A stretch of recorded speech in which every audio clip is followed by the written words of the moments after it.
All right, so far we've talked about a variety of different groups. First, we talked about the hippies, then we talked about the civil rights leaders, we talked about the anti-draft movement.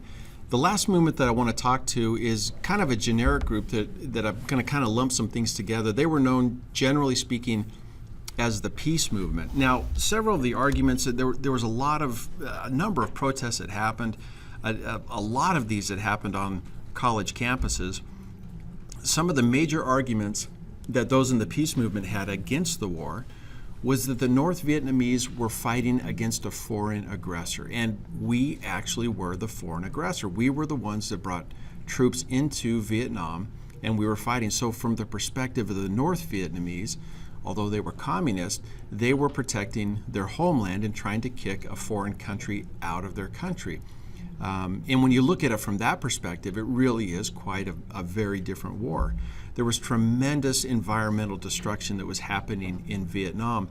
What we were doing is we were going through the jungles, and to try to get rid of the jungles as a hiding place for the North Vietnamese communist fighters, we would spray it was essentially a weed killer called Agent Orange. And it was destroying huge amounts of the jungle, just killing all the vegetation. Vietnamese civilians were being killed in the crossfire. There were a lot of Vietnamese civilians that were not fighting, but they were the casualties of the war. They were not combatants, but hundreds of thousands of civilians were being killed in this war. Ho Chi Minh, who was our friend during World War II because he was fighting off the Japanese, because the Japanese were a foreign aggressor, he was fighting them off. He was our ally in World War II. Now, because he was a communist, he was our enemy. We were fighting against him. But in Vietnam, quite honestly, he was quite popular because he was viewed as fighting for the Vietnamese people. That's who we were fighting against, a person that had tremendous support in Vietnam. And of course, our American soldiers were being killed in huge numbers. Now, let me back up to Ho Chi Minh.